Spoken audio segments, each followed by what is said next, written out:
gonna do a halfsy shot real quick, real fast, and then I'm gonna talk about it. Did you get your vagina?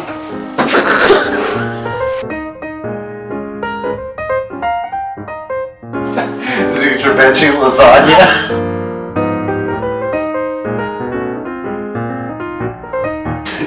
Never mind. Scratch that for the record.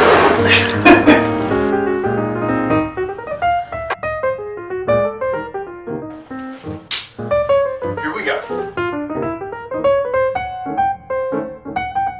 Hello everybody, I am Shane Wilson and welcome to another Plotaholics Drunk Review. Tonight, we're reviewing Hereditary. Hereditary is a movie that has everything. Hereditary has tree houses and dead grandmas in the attic. It has smooth looking blazers with suede elbow patches. And it has decapitated little sisters, and it has one handsome brother. And it has Josh Frankman. Diorama. Oh, and it has diaries. Sorry, it has dioramas. This movie has everything. It has dioramas. It has Josh Frankman. It has dead grandmas in the attic. It has people catching on fire. It has tree houses with lights inside, including heaters. It has a family that lives in the forest. Why do they live so far in the forest? The Ewoks. Hereditary is about a family of Ewoks, but they're super tall and look like people. Hereditary is a really serious movie. It's about death and psychological violence. And this is about sins of the father being passed down generation to generation. And also mental illness. So it is not anything to be laughed at. Okay? Psychological violence. So Hereditary opens up. Hereditary. Hereditary opens up at a funeral. And guess who died? Grandma. No surprises yet. Grandma was old. So it's all good. But mom is sad because grandma, oh man, you know how complicated families are? Grandma was mom's mom. That seems complicated to me right now. It's not a good time to talk to me about genealogy. This is not an advertisement for a 23andMe. Grandma died. And grandma is mom's mom. From the very beginning, you know one thing, and that's that everybody in this family just wanted sons. Because even grandma was like, I wish that this handsome daughter had been a handsome son. So she got a granddaughter, and she got pissed off and went off and died for some reason. So grandma died. And we started the movie at the funeral. Oh, at the funeral, everybody was like, hey, does that have nuts in it? And the handsome sister was like, this does not have nuts in it. And they were like, well, cool, eat it then. And that's what we call foreshadowing in the business. Then later, Hanson's sister went with her older brother, Peter. Peter is a druggie, and he took his little sister, who's like a legitimate little kid, to a party with a bunch of high school kids, and they were all drinking booze, and they were drinking alcohol, and they were drinking marijuana. And then when they got to the party, Peter was like, hey, Charlie, did you ever check out this chocolate cake? And Charlie was like, I never check out that chocolate cake. Because I just got here, motherfucker. And so he was like, go on and eat a slice of that chocolate cake, motherfucker. And then she was like, I guess I will. And then she just walked over to that counter and she was like, give me that piece of that chocolate cake, motherfucker. And they were just like, slice it off. And then they gave it to her, and then she ate it, and guess what? Surprise, it had nuts in it. So that started choking out on some nuts. Because she's allergic. She started choking on them nuts. What an unfortunate thing to say about a child. And then she went to her brother, and she was like, Peter, I feel like my throat is enormous. And he was like, well, I will drive you to the hospital. So he got in a Jeep, and they were driving.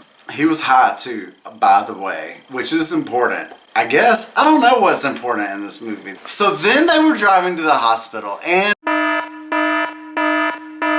that little kid got her head knocked off by a fire pole. By a fire pole. By a phone pole. By a power pole. By a power pole.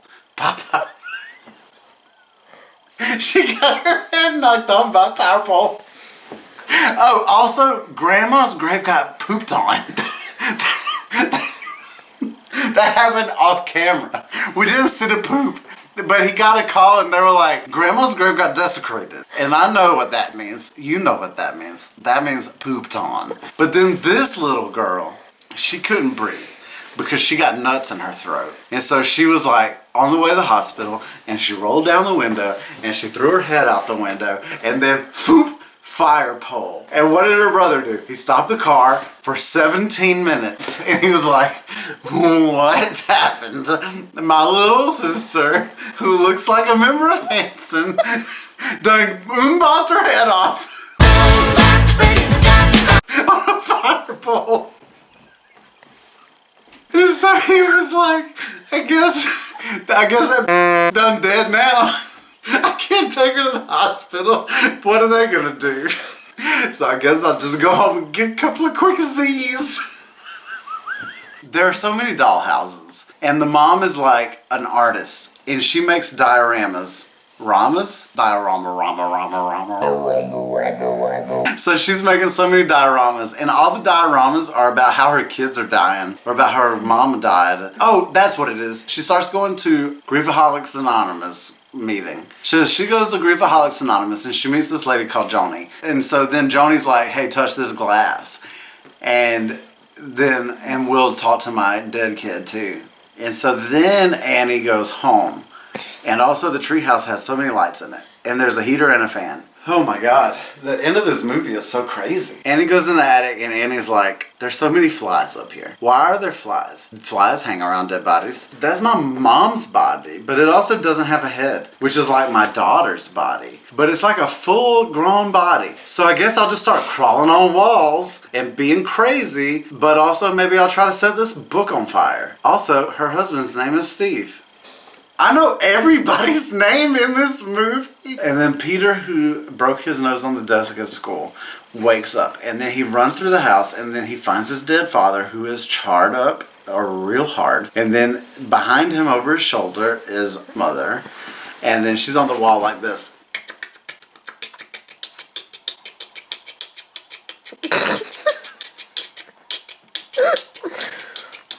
And so then he runs upstairs into the attic because where else are you going to hide? His mom was like, hey, Peter, check me out. And then she was like flossing, but like not her teeth. She was like,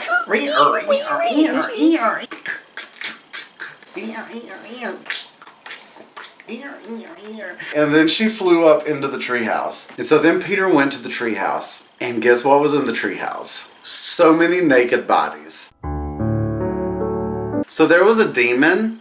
And the demon really wanted a guy to live inside of. And so then he lived, and that's when the demon lived inside of Peter. And then Peter smiled at the camera like this. And that was the end of the movie. So what is this movie rated on the Plotaholics rating scale? I will give it a 1-shot rating out of the Plotaholics. Shane Wilson, Plotaholics review, 1-shot rating. Good job, everybody. Thanks for sticking around. And don't look in the attic because that's where the grandma is.